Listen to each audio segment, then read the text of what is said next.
Okay, let's begin. All right, let's just jump right back into it. So we're talking about series, some of the terms of a sequence. We're talking about what it means for it to converge. And the last time we ended up talking about a convergence test, something that tells us when the series converges, not necessarily to what. We spoke about the integral test.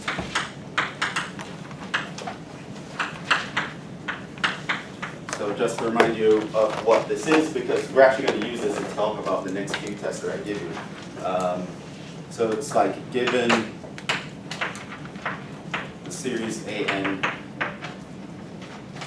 and the AN can start from anything here, but let's just say it starts at 1. Given AN,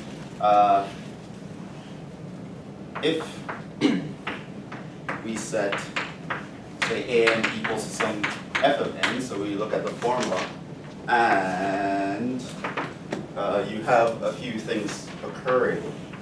1, f of x is continuous on the interval of consideration. 2, f of x is always non-negative. It's always greater than or equal to 0. 3, f of x is decreasing. This means its first derivative is less than 0 on the interval.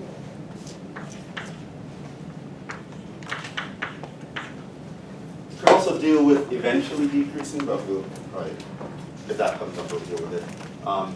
In those 3 scenarios, then the integral of from say 1 to the infinity of f of x dx and the series of the n will both converge or both diverge. Right? So that was the integral test. We used an improper integral to talk about the series, and the idea being it's a lot harder to get the improper integral to converge than it is to get the series to converge, because the series will have gaps where the improper integral won't. So if this guy adds up to a number, chances are that guy's going to add up to a number. So that is where we left off. We did one example. Of course, this guy is particularly useful in Calc 2 if f of x is easily integrable. Where easily here, integrable, easily here refers to we can integrate it with a technique in Calc 2 that I already taught you guys. In general, that's not a requirement, but for the Calculus 2 student who wants to use the integral test, that's a requirement technically. Yeah, so that was the integral test. We can talk about an integral. We can talk about the convergence of a series based on the convergence of an improper integral. This leads into, very nicely, another test, which, what number was this one? Was this 5? This was 3. 3, yeah. 3. So, this leads into another test, 4, called the P-series test. Now, I did ask you about this in the bonus, so let's actually see what the answers would have been. Definition. A P-series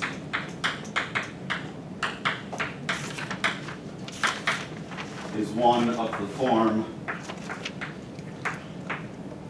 What does a P-series look like? Does anyone know? 1 over n to the p. N goes from 1 to infinity. These guys are called P-series. P is a constant.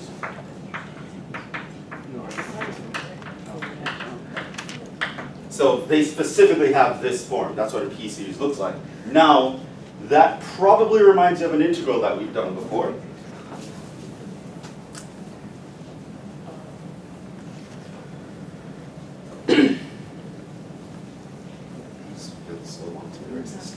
Now, consider this integral, the integral from 1 to infinity. So if I set my a(n) to equals f of n to equals 1 over n to the p, then this would mean f of x looks like 1 over x to the p. And we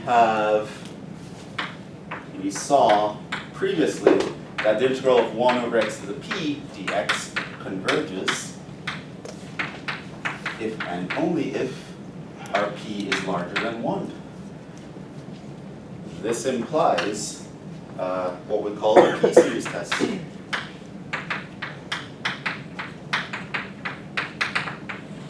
That is the series 1 over n to the p, n goes from 1 to infinity. It will converge if and only if your p is larger than 1. That's it. It's called the p-series test. And that just directly follows from the integral test. The integral that will match with this guy is this integral, which we've actually proved painstakingly converges for if p is larger than 1.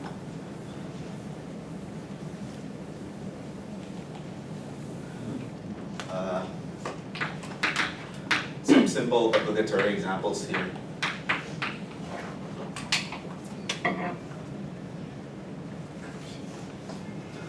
Now, we spoke about these guys before.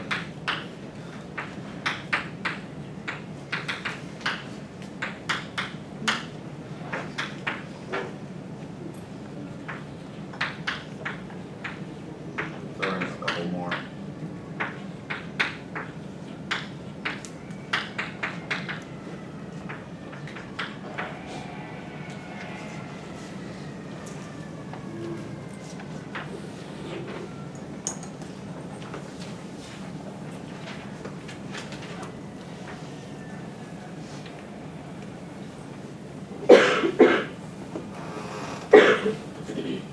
So, this is what the p-series looks like, and we know it converges in this scenario. It will diverge otherwise. So it will diverge if our p is less than or equal to 1.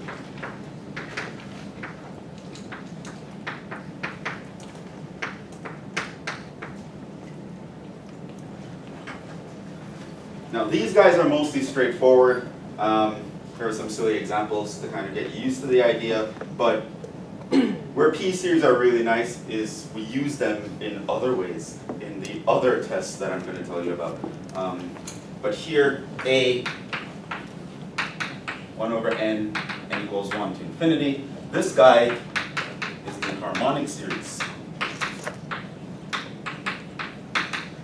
We know that that diverges, but you can also notice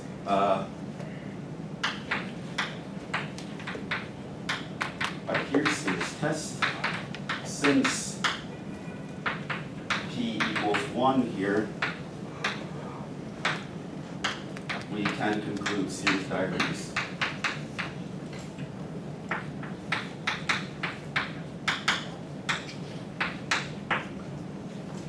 That's basically look there. There's an invisible one. B, this guy, 1 over n squared. Already told you what that guy converges to. That was, oddly enough, pi squared over 6. You don't need to know that. I just thought it would be interesting to mention that. A little interesting bit of trivia. But we can say here, it converges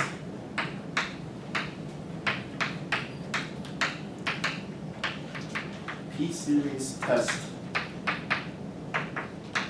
since p equals 2. That's it. Nothing much to do here. What about part C? What would you say? Converges or diverges? Diverges. Why? Because p is less than 1/2. P is a half in this case.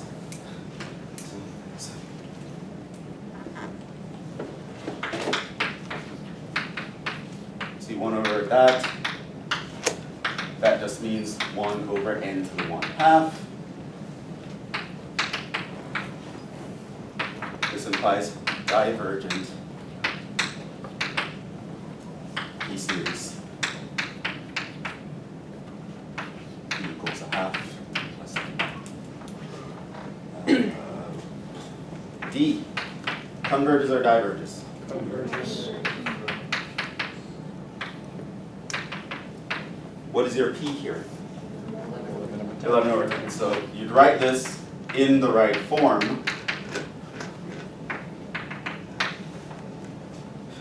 And this is a convergent P series.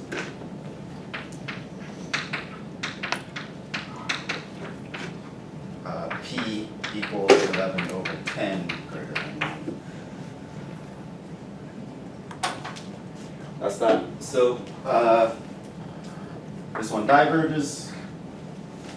This one converges, this one diverges, and this one converges. Just by looking at the p-value, that's it.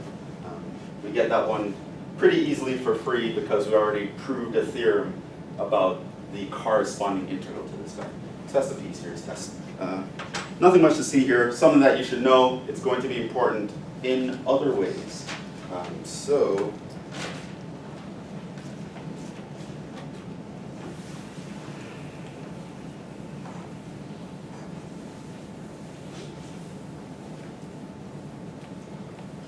The integral test also implies the next couple tests I'm going to tell you about. And again, it's coming from some theorems that we've had with improper integrals.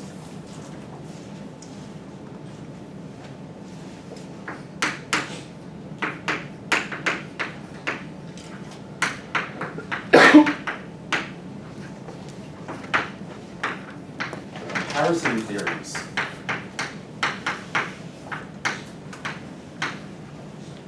So the integral test and the comparison theorems for improper integrals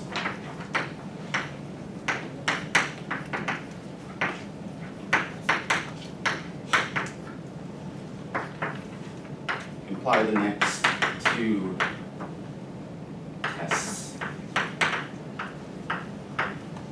So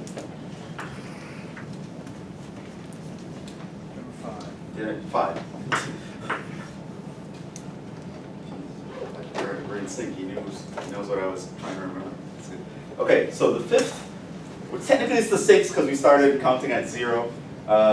So the fifth test is called, well, the comparison test. Not to be confused with the comparison theorem. Usually when we use the word comparison theorem, we're talking about the one for improper integrals. When we say the comparison test, we tend to be talking about an integral test, a series test. So here is how it goes. Suppose I have the formula for a sequence AN. It's always going to output numbers that are 0 or larger. And there's another sequence BN whose outputs are always larger than the outputs of AN. Then it turns out that series actually respect inequalities. It will be true. But if I start adding up the terms over here, they'll be less than or equal to if I were to add up all the terms over there. And we have the following two scenarios. If the series of Bn converges, so does the series of An. And 2. If the series of An diverges, so does the series of En. No conclusion from the other scenarios. No conclusion from other scenarios. That's called a comparison test. Now, you might, should remind you of a comparison test, the comparison theorem for improper integrals. The idea is, in lieu of these series, just think of their corresponding improper integrals, and you know that if 0 is less than or equal to one improper integral less than or equal to the other improper integral, then if the bigger one converges, the smaller one has to converge, and if the smaller one diverges, the bigger one has to diverge, and then the integral test for series would imply all these three will automatically be true. So you can compare series in pretty much the same way you can compare improper integrals in the comparison theorem. And the idea is, getting a theorem like that to work for improper integrals is much harder than getting it to work for the series. The series are going to be much more forgiving to adding things up because they have a lot of gaps. Do I have an example here? Yeah, just one. We'll do a couple more examples at the end. Example.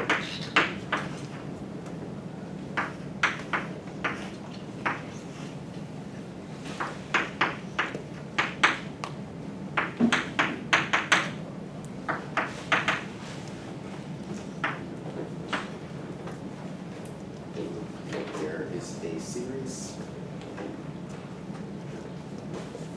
Take a few seconds to kind of come up with what you think that series is going to do. Comparison test is probably the easier way to actually go about it.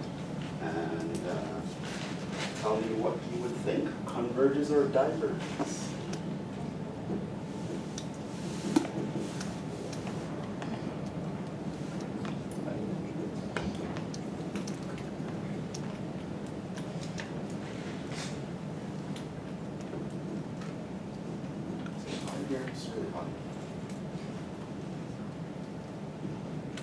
Okay, ideas?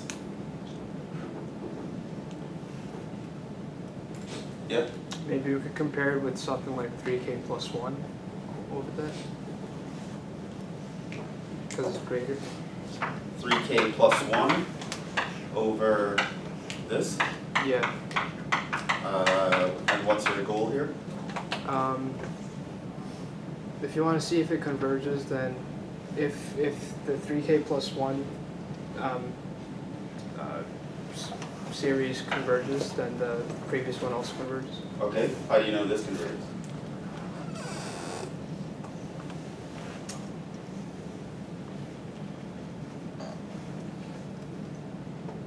Not sure.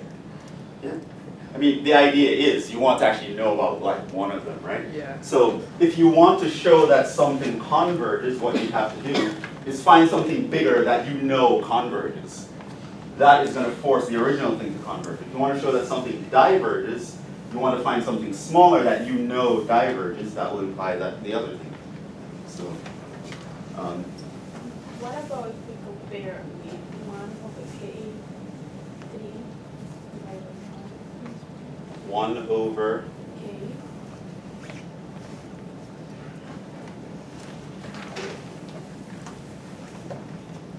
1 over k.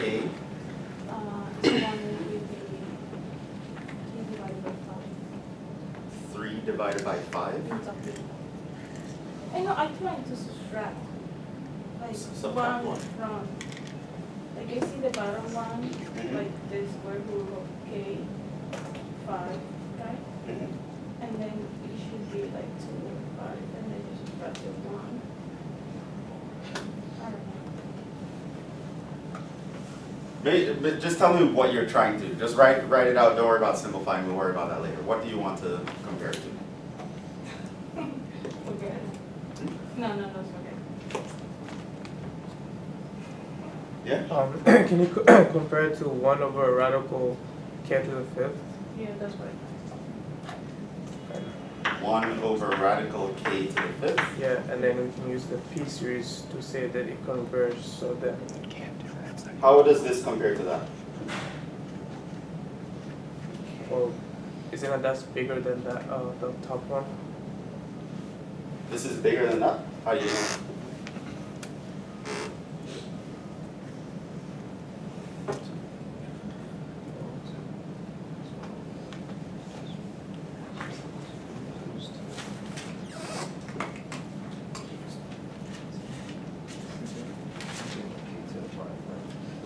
How do you know that that's bigger?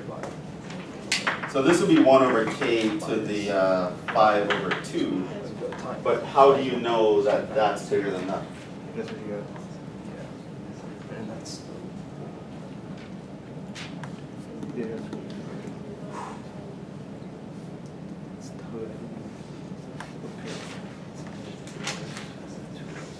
Well, the denominator here is smaller than the original denominator. However, the numerator of the original one is larger than this numerator.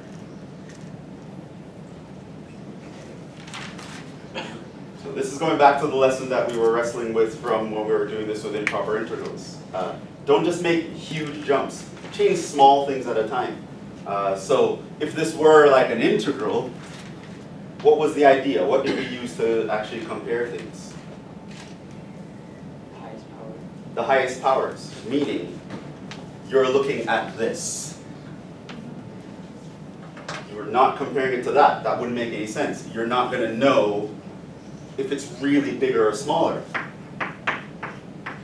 That is what you want to compare it to. Essentially now, I know for sure that that's bigger, right? Without a doubt, that's definitely bigger than that guy. This guy, I can factor a constant out because we learned last time, properties of series is we can always factor constants out. And we're going to be left with k over k to the 5 over 2. And what does this guy simplify to? It's 1 over k to the, how would we actually do that? 3 over 2? You subtract it. So this is the 2 over 2, right? K to the 1. So it's 2 over 2 minus 5 over 2, so it's k to the minus 3 over 2. So there's a 3 over 2 here.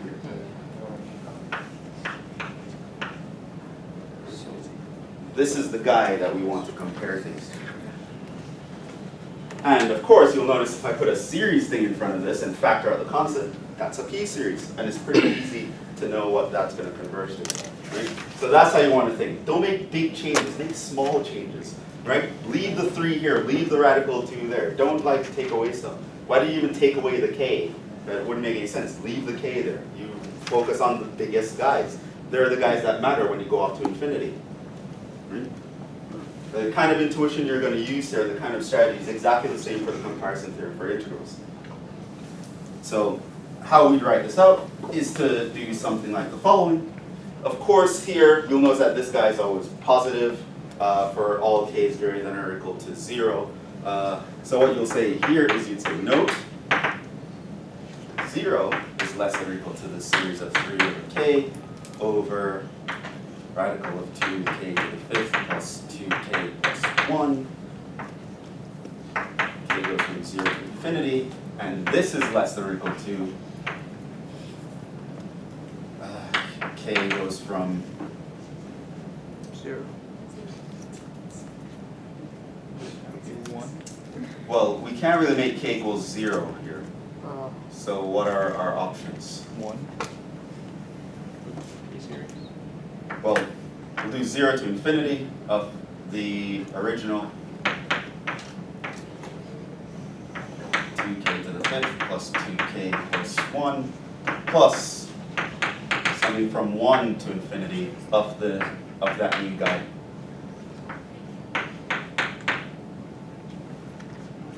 So this guy we know is equal to some constant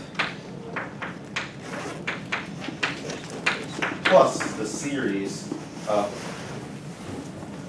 plus 3 over radical 2 times the series of 1 over k to the 3 over 2. Shouldn't be the second the summation for P1. So that's just literally us adding up 2 things. That's going to be a constant. And technically this would start at 2, but the idea is going to be the same. And which is a convergent P-series. Since our P here is equal to 3 over 2 greater than 1.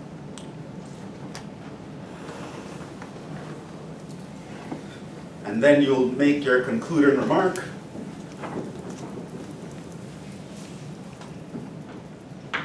So the original series converges, and you'd say by comparison. by the comparison theorem. By comparison is okay to say. So immediately when you see something like this, unless there's some other pattern, I'll talk about patterns afterwards, but you see something like this, immediately focus on the biggest guy. It ignores all the small guys, right? Look at what you would actually get. In this case, just focusing on the biggest guys gets us this guy. This guy looks like something we can deal with. It is in fact a p-series. And I actually know that that one converges. I also know that this is obtained by making the original denominator smaller, so I know for sure this guy is bigger. So this is like my bn that is larger than my an. And because I know that converges, and they're both greater than 0, this one converges by the comparison theorem. Same kind of idea from comparison theorem for integrals. Now, you might have remembered, yes? Shouldn't a p-series start with, like, from 1? So would that still apply? Yes. So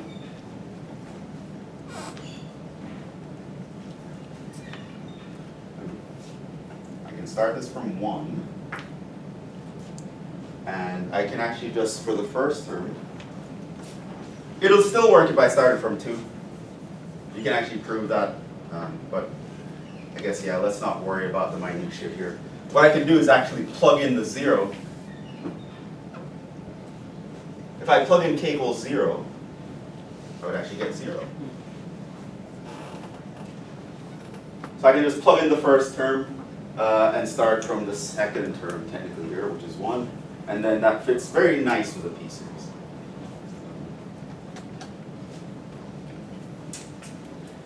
But it turns out if you have something like n equals 2 to infinity of 1 over n to the p, you can think of this as, say, equals 1 to infinity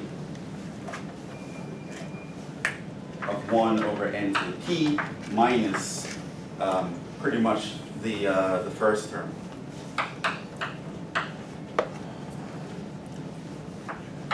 Right? So any guy here that you start off from somewhere else of a p-series is just going to be the original p-series in the way you know it, plus some constant.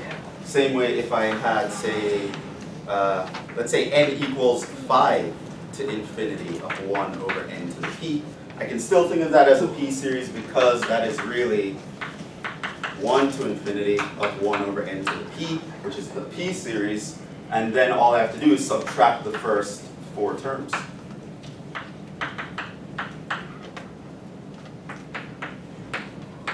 Right? That's going to just be some number.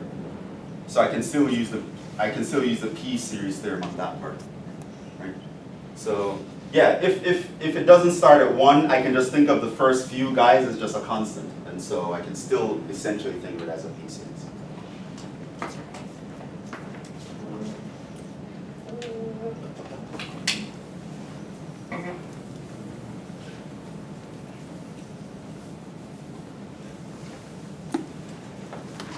Okay. There was another comparison test for improper integrals. This was called a limit comparison theorem. So this leads us to 6, the limit comparison test.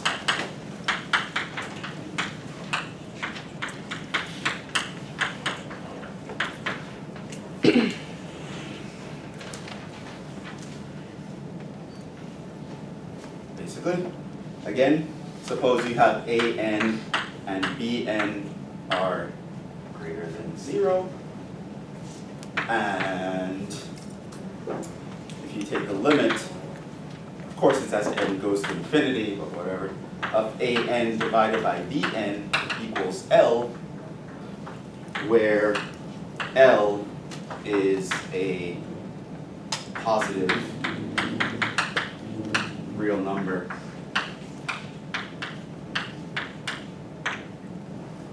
Then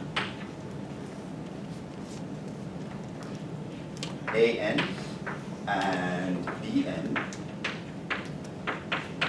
will both do the same thing. They'll both converge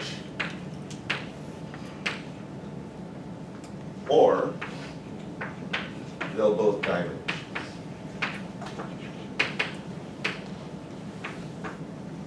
So again, essentially kind of like the limit comparison test for improper integrals, just the series version.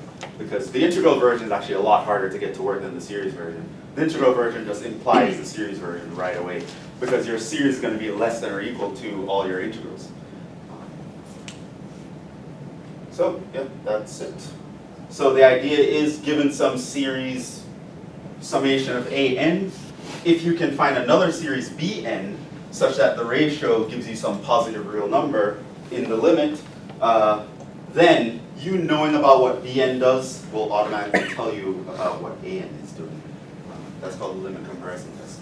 And of course here, just like with the limit comparison theorem for improper integrals, this is useful when you actually don't know how, when you don't know if your an is larger than the bn or the bn is larger than the an. Right? So for the original comparison theorem, you kind of need to know who's bigger because it's going to matter who's bigger. But for the limit comparisons, we don't care about who's bigger or smaller.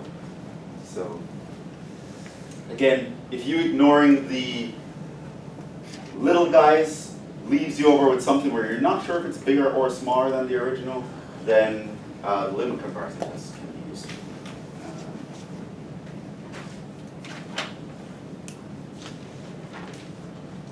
Let's do an example here.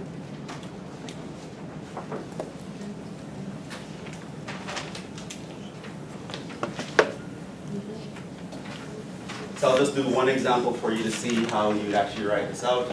But later on, we're going to do more examples, right? There's going to come a point where I'm going to kind of summarize when to use all the techniques, and then I'll throw out some random series problems for you guys to do. So we'll do more examples later. Example here.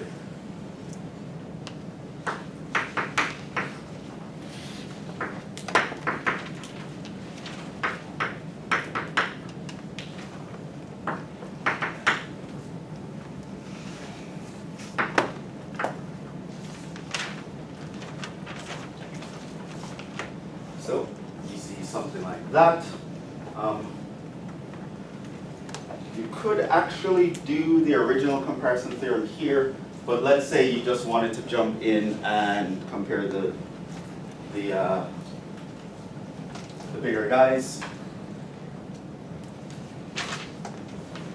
So here what you would do is you would compare to the series n goes from 3 to infinity of 1 over n. If I ignore all the bigger guys, that's what I would get. And what do you know about this guy? Converges or diverges? Diverges. Since harmonic. Now yes, it doesn't start from 1, but that's okay in this case for reasons that I mentioned to you earlier.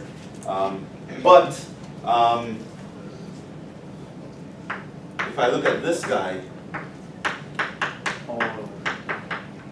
and I want to compare to this guy, is it actually greater than or that? Now you have arguments on both sides, you should realize. This one here has this one here was obtained by making the denominator smaller, so that would make this bigger. But notice that you also made the numerator smaller, which would make this smaller, and so you don't want to have to actually go through the trouble of coming up with an argument. How I know which one is bigger than the other one? Because you actually change both the numerator and denominator to get to this. You don't know which change is going to have more effect, especially as you're in all situations. So what you would do is just immediately jump into limit comparison. So set an to be equal to n plus 1 over n squared plus 2n plus 3, and bn to be 1 over n. Then, if you take the limit of an divided by bn, what would you get?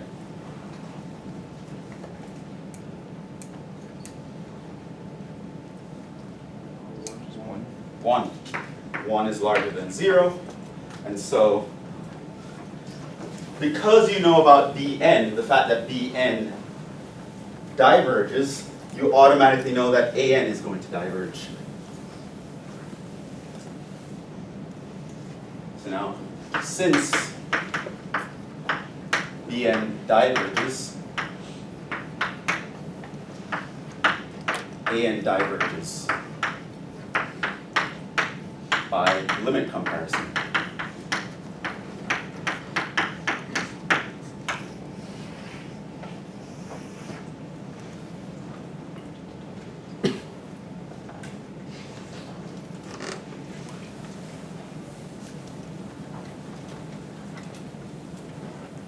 Now, there was another way to look at this.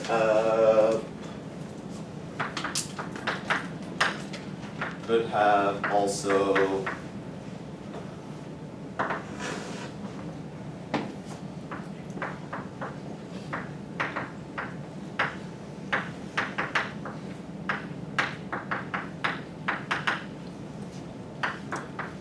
you could have just made the denominator smaller by writing n squared. This would be the same as you splitting this guy up. This will be the same as 1 over n plus the series of 1 over n squared. Now while this guy converges, oh no, that actually wouldn't help. Never mind. I was thinking of something else.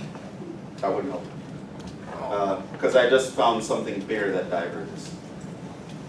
I thought this was the same example I gave you guys with the improper integrals. I guess not. Yeah, so never mind.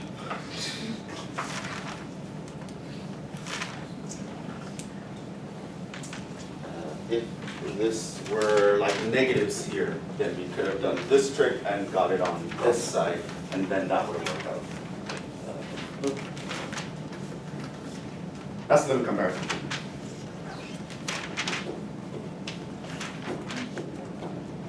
Alternating series test.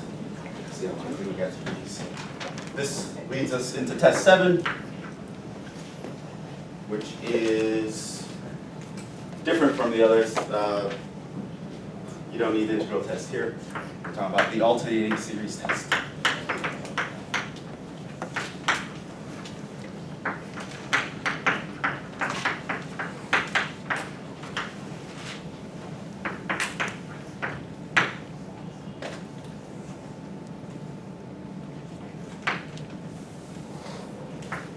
An alternating series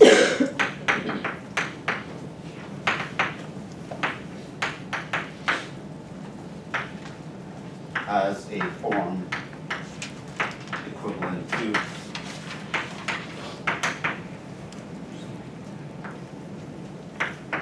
like -1 to the n a n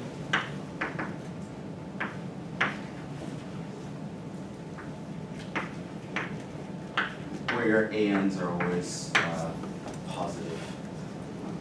In other words, what this guy ends up looking like is something like a0 minus a1 plus a2 minus a3, so on. Notice you have alternating signs. And that's where the name alternating series comes from, right? So pretty much any series that you're looking at where each term switches sign, plus, minus, plus, minus, plus, minus, plus, minus, this is what's called an alternating series. And turns out that they have a very nice and simple test.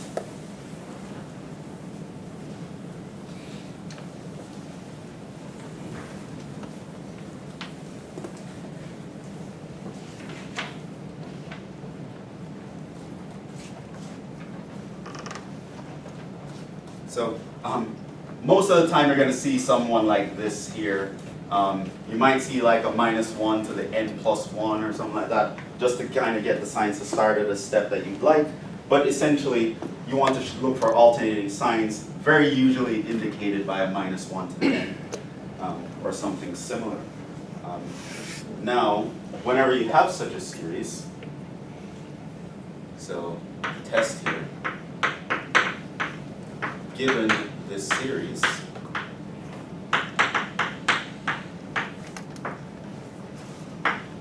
if. So here are the things that you're going to look for.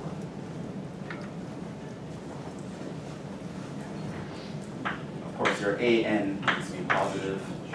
Your AN is decreasing.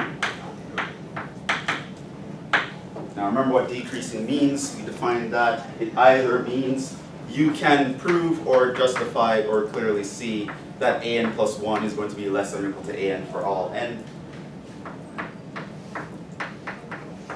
Or if you were to take the derivative of AN as a formula, you'll get something less than 0. This one is probably most straightforward for a calculus student to check. However, we have functions in this class that we don't know how to differentiate, so you might have to default to this one. For example, if you see like a factorial, you don't know how to differentiate factorials in this class. So that is something for future classes. So if you can actually differentiate the formula, you can check that it's negative, so you can know it's decreasing. Otherwise, yeah, check this. The third thing that you want to look for is that the limit of AN is actually 0.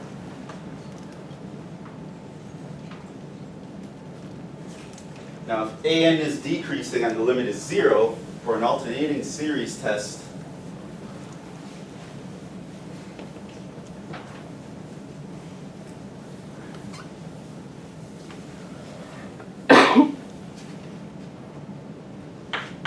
then the original series converges.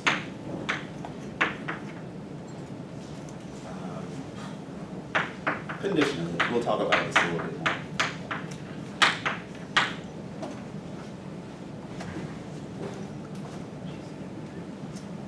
Have an example of those.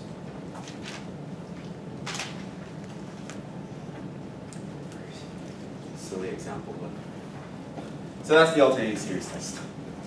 You see a series where the signs are alternating. If the term without the minus 1 to the end is positive, decreasing, and the limit is 0, the series will converge. It will converge conditionally though, because there's no guarantee that if you were to take away all the negative signs, that it will still converge. Example. The alternating harmonics.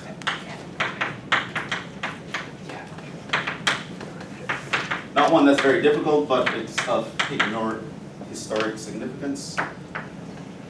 So that's the series, n goes from 1 to infinity of not 1 over n, but minus 1 to the n over n. Right. So that guy is actually going to look like minus 1 plus a half, minus a third, plus a fourth, minus a fifth, plus da da da.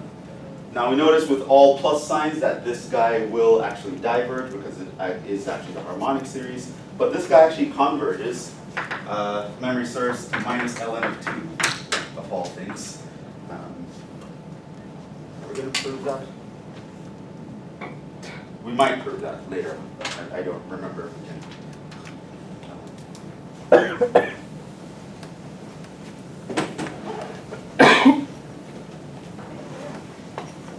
But you see the alternating harmonic.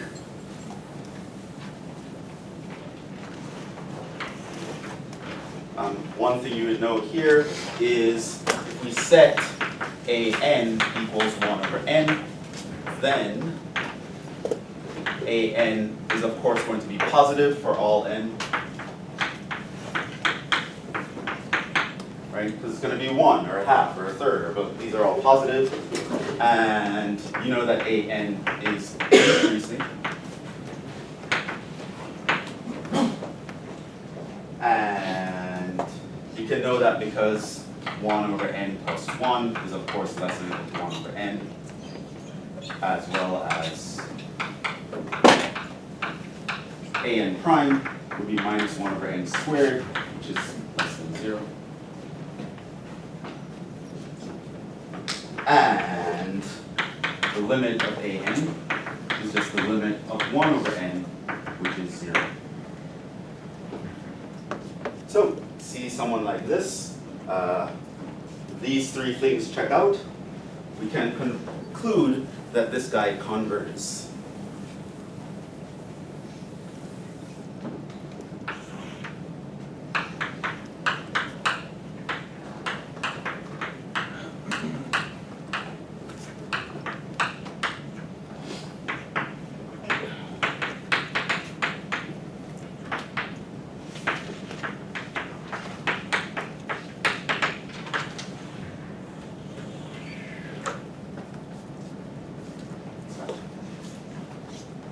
We will see more examples later, don't worry.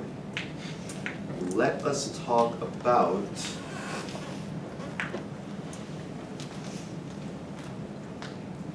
the last two major series. There's like a third one left. Talk about that again. But the last two major tests that you need to know, which I also asked about on the bonus of the quiz, so you'll see what that looks like now.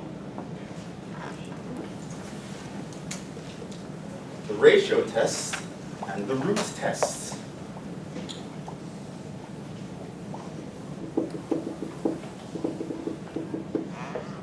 Where are we? 7? 8. 8. The next test is called the ratio test.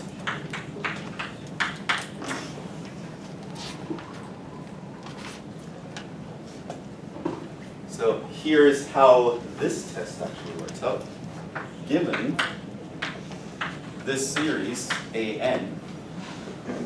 Now, the ratio test only needs one requirement to actually be applicable, where your AN is never 0 for all n, right? So if you have a sequence that has some terms being 0, you can't use the ratio test. Other than that, pretty much you can use it any time.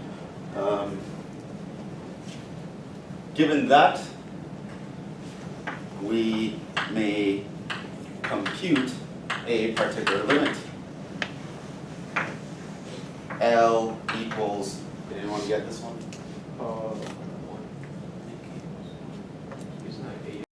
Is absolute value of an plus 1 over You're missing something. It is a limit as n approaches infinity of the absolute value of an plus 1 divided by an. This is why we need them to not be 0, because you're actually going to be taking ratios. But you can compute this limit. And it turns out, based on the value of this limit, you can make certain conclusions. And I also asked you about this on the bonus. So for the ratio test, that was the answer. L equals that. That's what you're going to compute. Now, how can we make the conclusion? If was the first major thing that we look for. Does anyone get it? Huh? Greater than 1 is the first thing. Your L has to be greater than 1. That's the first thing you're going to look for. If it's greater than 1, what's going to happen? Converge. Totally opposite. Converges. Get a 50-50 chance. Sorry, no. I wanted to start that. Oh, that was You was actually right. You know what? Yeah, Just give him an extra point for that. What's your last name? RH. Call me slipping. Call me slipping.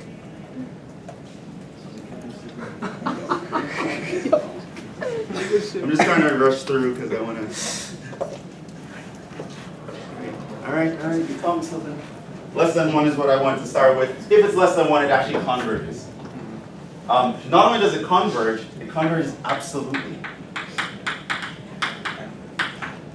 So this is a test that will tell you about the gold standard of convergence. It tells you about absolute convergence right off the bat.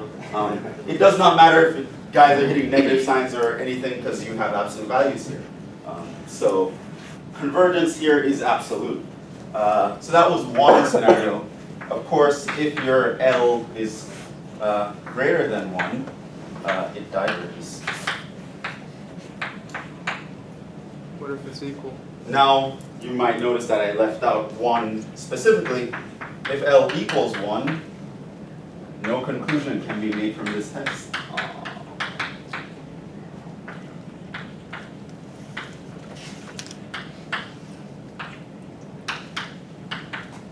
but 1 is the spectral value here.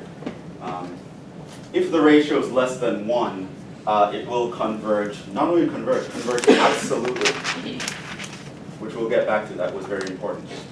If it's greater than 1, it diverges. If it's equal to 1, you can't really make a conclusion from this test.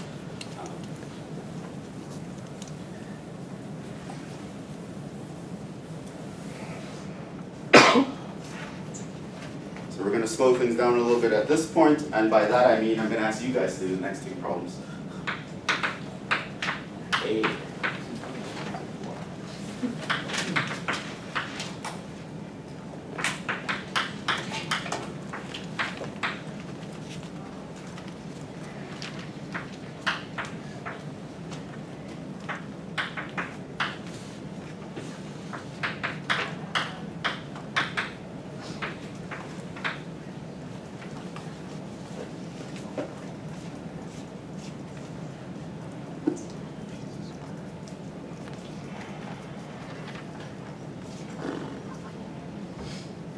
Volunteers? You want to try the first one? Okay, Sarah, and Okay. you're going for the second one? Yeah.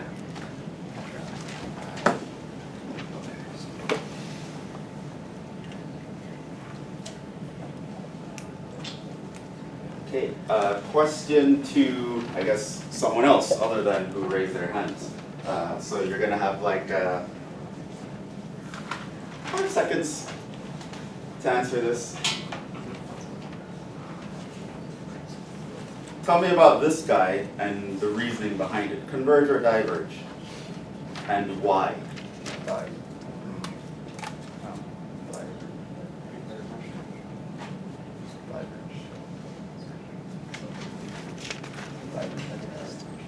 Diverge? 5 seconds. Ah. No one wanted the extra point. It diverges. Why? Because you have a factorial over an exponential. What is the limit of this? It's infinity. It's going to go off to infinity. Well, technically with this here, it's going to bounce up between plus or minus infinity. That limit is definitely not going to be 0, so the test for divergence tells us this diverges.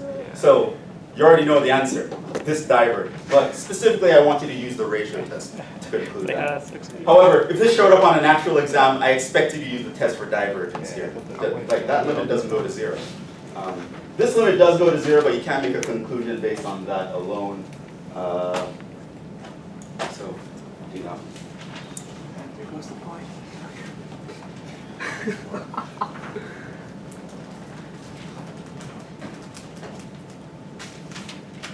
Give you guys 3 minutes on that one.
So you should also be trying to make sure you know how to actually write out solutions to something like this.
Seconds to recall.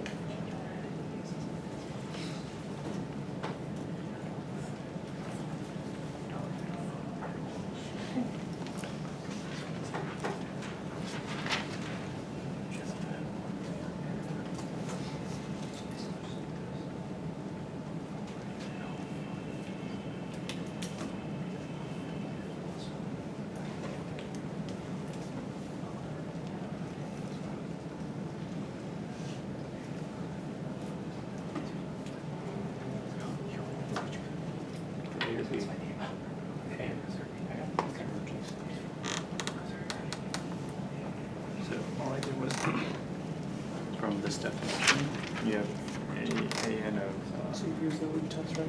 Yeah. Usual So- test. I just basically same thing with n I replace with a plus 1, so or n plus 1. Let's So begin. What did you get for your L value here? 1/2. Reminds me. Did you finish? I did the alternate series test, not the ratio test. Okay. How did you do with the alternates? Well, I wrote down all of the conditions that make it converge, which you don't have to, so I tested to see if, So you use alternating series test? yeah,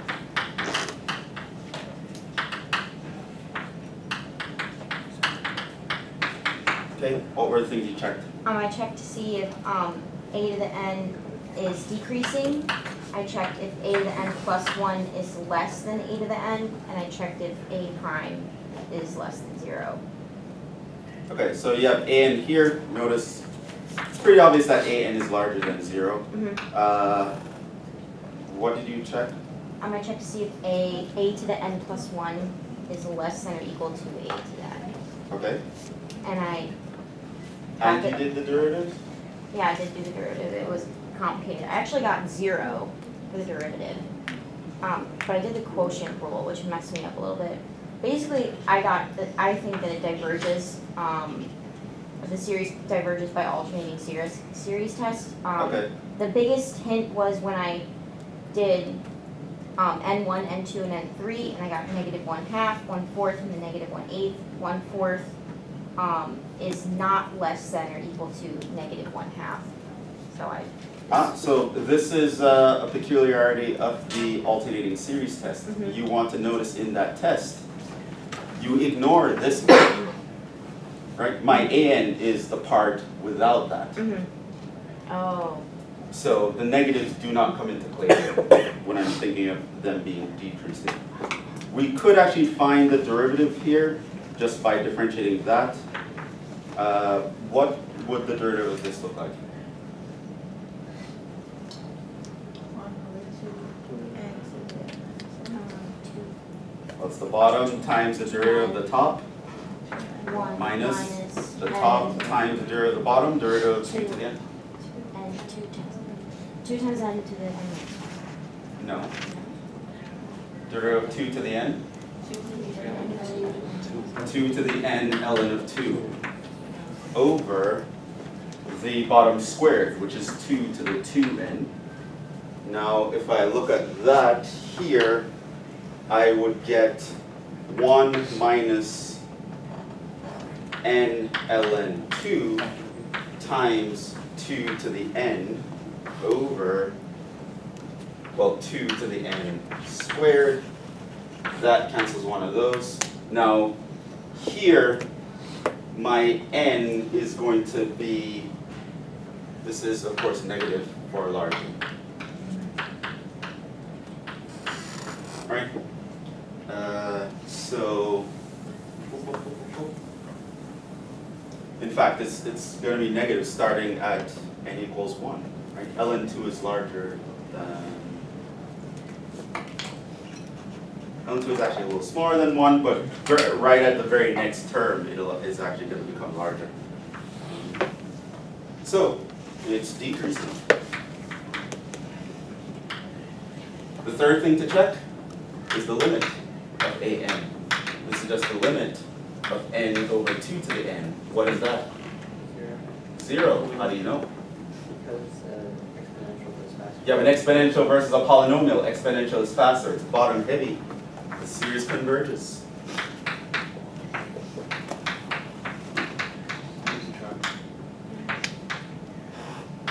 By alternating series tests.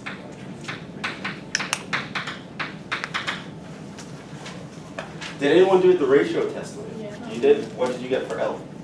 1.5. You got L equals 1/2. Let's actually do it the other way. Now, I want you to notice here that the convergence here, convergence is conditional here. You can't really tell if it will converge absolutely by the alternating series test. I know it at least converges conditionally. Now, using the ratio test is another way we can do this, by ratio test.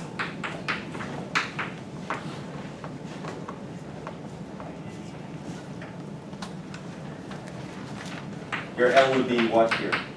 Limit of what? What's absolute value of an plus 1 over an? What would that actually look like? Negative 1 to the n plus 1. And Negative 1 to the n plus 1. oh, n plus 1 Now, negative 1 to the n plus 1 times n times n plus 1 over 2 to the n plus 1 2 to the n plus 1. over your times. Right. Now, one way to do this, I would actually just multiply by the reciprocal right away. So this here is 2 to the n over minus 1 to the n to the n. Now, a couple things I want to mention here.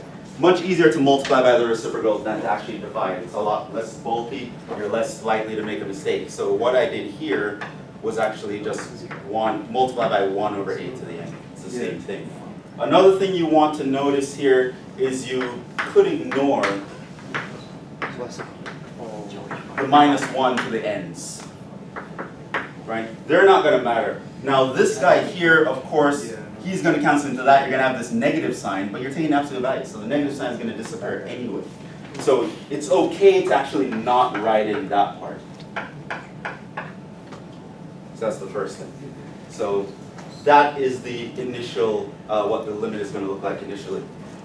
Now, what I like to do, for this part, it's not terribly necessary, but if the formula itself for your A is very complicated, very convoluted, it's very easy to make an algebraic mistake. So it is my recommendation, not terribly necessary technically, but just to avoid the idea of making a mistake, I would first group like terms before starting to simplify anything.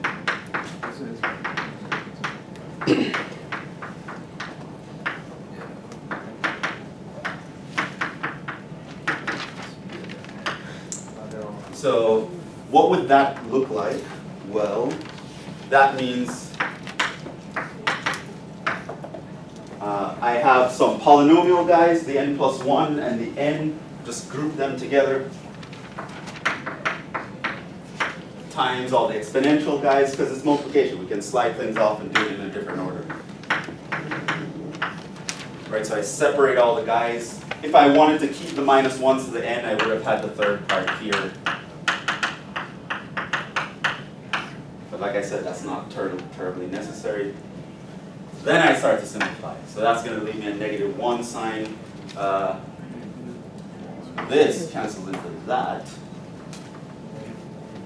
So ultimately, I have negative n plus 1, negative doesn't matter, over 2n.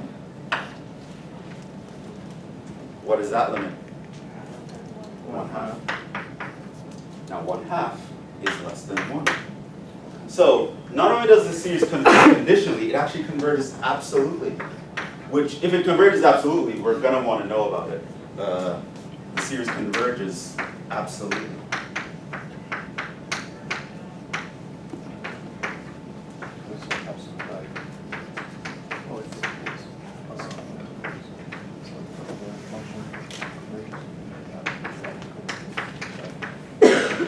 By the ratio test. So yeah, you could have used the alternating series test here. You would have gotten that it converges. You should just be aware that that convergence is conditional. The ratio test will actually give you absolute convergence. And there are times when in a problem I'll specifically state that I want you to determine whether the convergence is absolute or conditional. So for a problem like this, if that's the problem, does this converge absolutely or conditionally? I would go with the ratio test as opposed to the alternating series test. So that's how I would actually make the choice between the two here. But that's what the ratio test version of the solution would look like. And you already saw the alternating series test version of the solution. But the ratio test version has an added benefit that it gives us absolute convergence.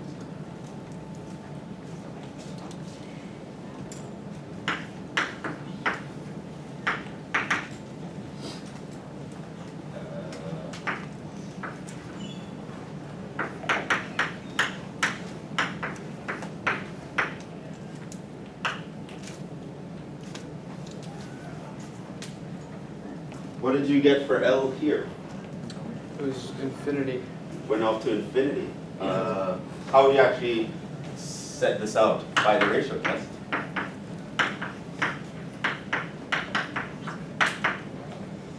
L would be the limit of... And then first I Oh, by the way, what's your last name? Lesson of the Chester.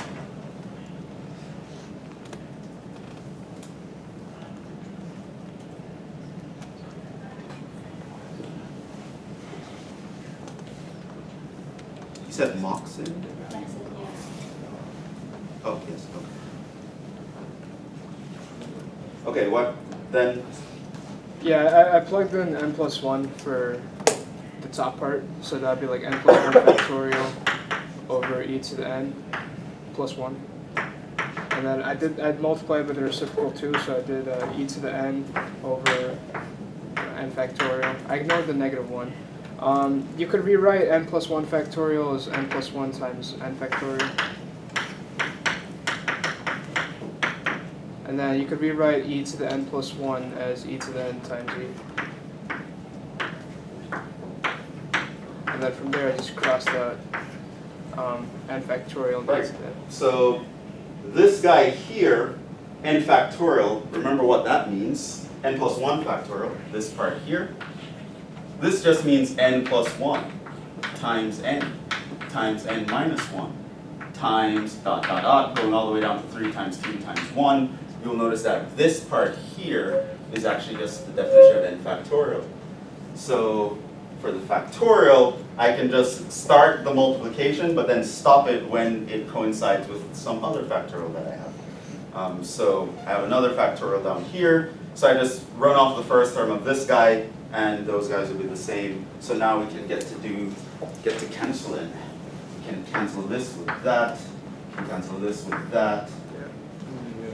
And so now what we have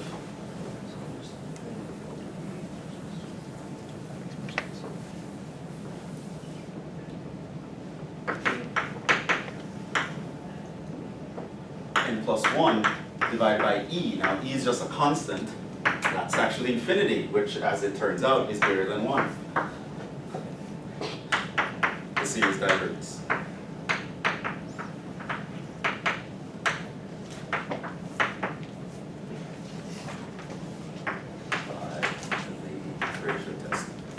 Again,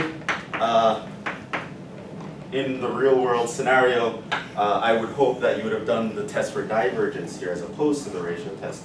But just for you to see how it might look going the ratio test route. And it was really just an excuse for me to show you this kind of trick happening for how you deal with factorials. Because a larger factorial is, you can just start out the multiplication and then get to any smaller factorial. The ratio here is a very convenient thing to have. So this example illustrates one of the situations where we would want to use the ratio test.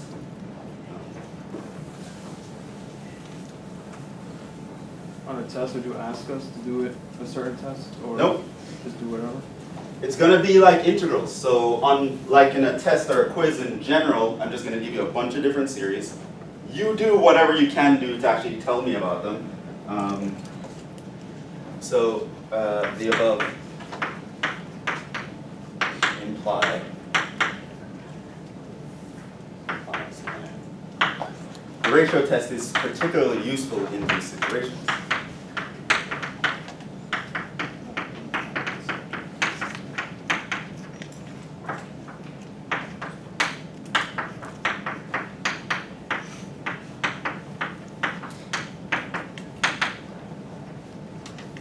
Factorials. Also various kinds of exponentials. Right. Now, the moment you see something having factorials, that automatically kind of takes several things off the table. For one, it takes away the integral test. We don't know how to integrate a factorial in this class. So you see a factorial, definitely not going to try the integral test on that. Something like the alternating series test could actually work out, but again, if the only way for you to test whether it is decreasing is to do a derivative, if it's not obvious otherwise, that's going to be an issue. So factorials present a challenge to us that we don't yet know how to deal with. Until you go into a class where you learn about the gamma function, you're not really going to know about the calculus of factorials. So that being said, the moment a factorial appears, if the test for divergence doesn't work out, the ratio test is probably going to be the next thing you want to think about.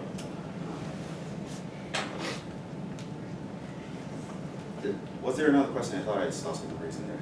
Yes? Can you just explain how you distributed from the first limit to the second limit, what you said about the factorial with the n plus 1 and then n factorial?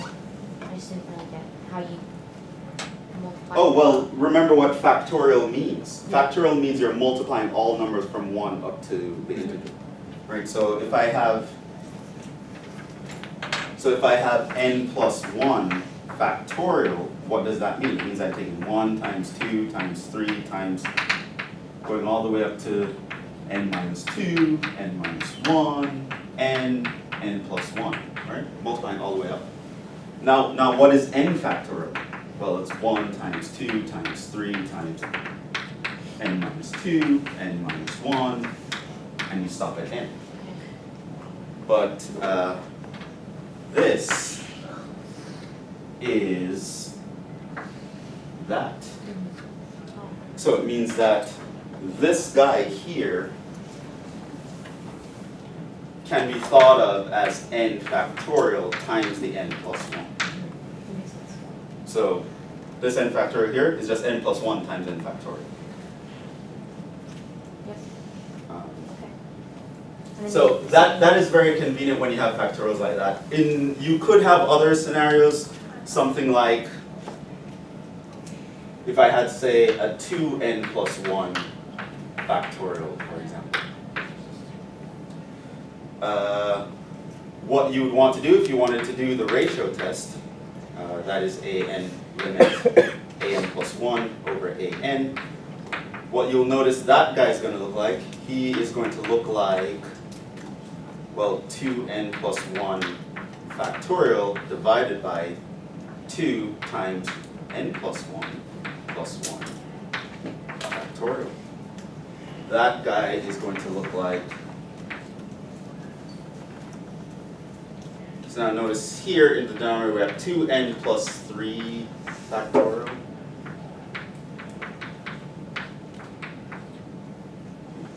Now the same sort of simplification is going to happen, but you're going to have a few steps to get through it.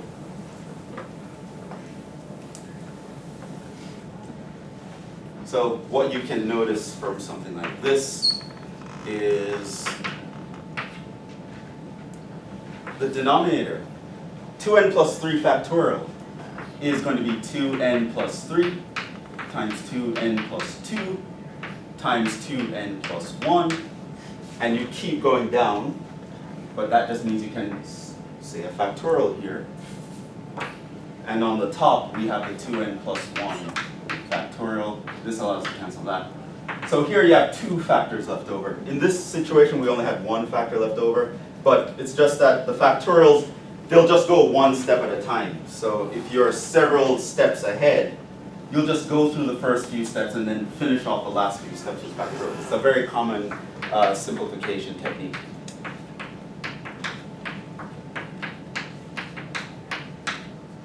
By the way, that limit is 0, which is less than 1, so in fact this converges absolutely just off the top of the bat.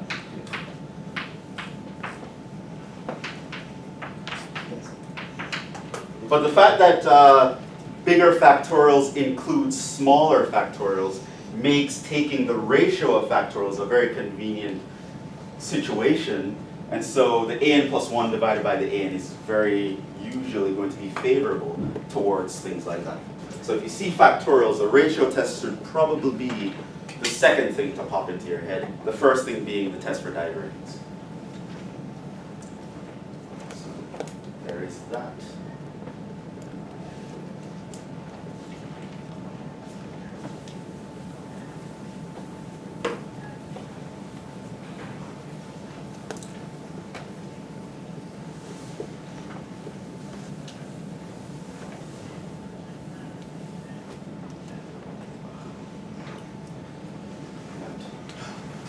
Longer than expected. Let's finish off with 9. The root test.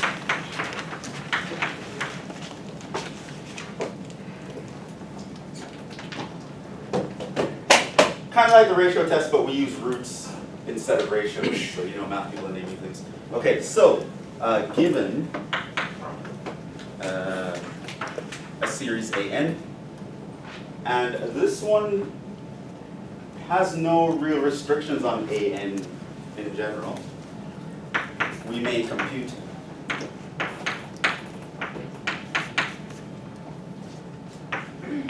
Does anyone know the limit in the root test?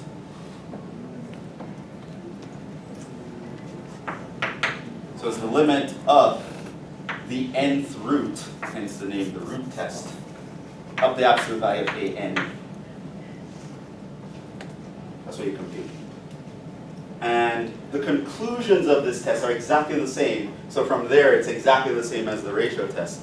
You have 3 situations. If your L is less than 1, the series converges absolutely.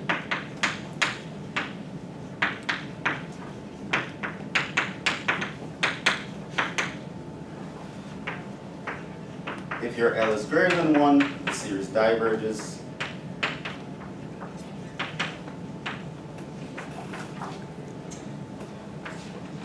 And if your L is equal to 1, no conclusion.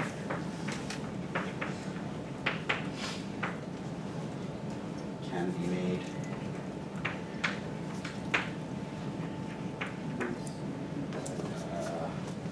Let's look at a few remarks here.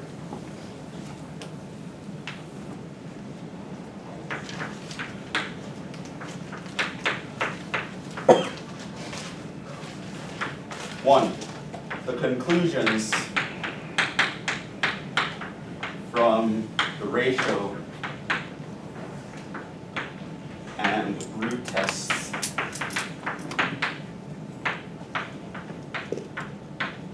behave similarly.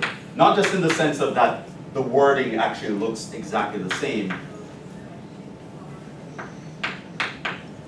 but in this sense. Let's say you have a series and you said, okay, I'm going to try the ratio test on this, and you actually took the limit in the ratio test and you got an inconclusive result, right? The limit is 1. It turns out the root test would actually also give you an inconclusive result. They're kind of going to have the same conclusion in all situations. So if you're in a situation where the ratio test is inconclusive, the root test will automatically be inconclusive, and vice versa. So that just kind of goes to show you where you're never really going to be in a situation where you're going to use both of these tests at the same time, because if one doesn't give you the answer, the other one isn't going to give you the answer either. They will actually end up being the same limit if you actually take them correctly. So that's the first thing you want to know. So if you try a ratio test and it doesn't work out for you, try one of the other tests. The root test is not going to work out either. So that's the first thing you want to know. Second thing you want to know here, root test is convenient. Why would you think about using a root test? Convenient. If your AN looks like some other sequence BN, some, say, constant times n, for example. So it's particularly important with exponentials. Not so much factorials. Dealing with the radical of a factorial is not exactly a nice walk in the park. But if you have something raised to the nth power, taking the nth root kills the power, and that is going to be easier to deal with.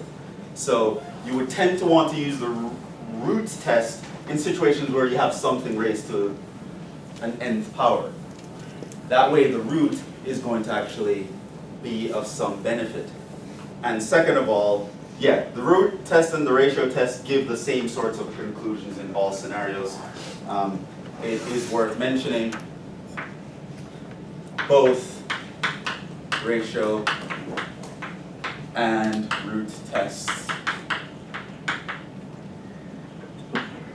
are useless if your AN is a rational function. It turns out that if you try the ratio or the root test with a rational function, you will always get 1 as the answer.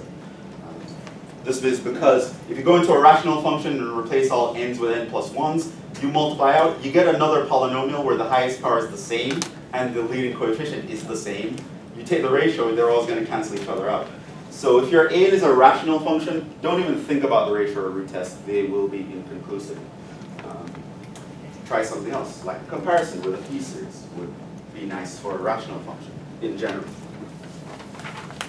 So don't even think about using either the ratio or the root test for rational functions. You will always have an inconclusive result. Try this example for next time.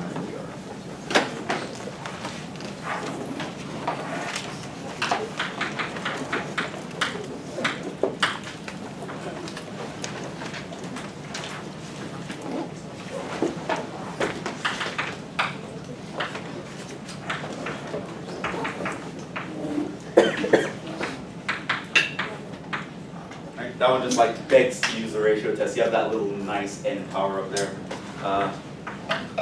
Other examples might require the ratio test, root test, or any of the other tests. But try to get through these.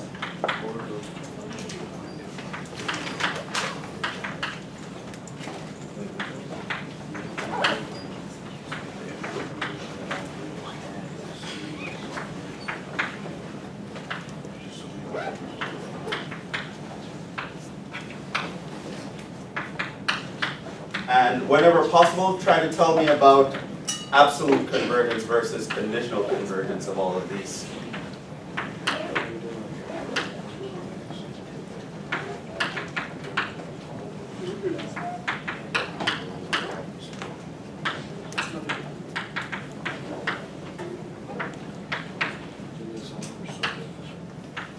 So you could see a problem like this show up on a test. There will be a problem like this to show up on a test, actually. All right. On your first test, there's going to be a problem where A, B, C, D, I'm going to give you 4 random series. Tell me about their convergence. Absolute, conditional, or divergence is the question. So try those out. Let me know what you get on Thursday. So root test for these. Use whatever test you need to think of to get those other ones to work out. And we'll pick up with that on Thursday.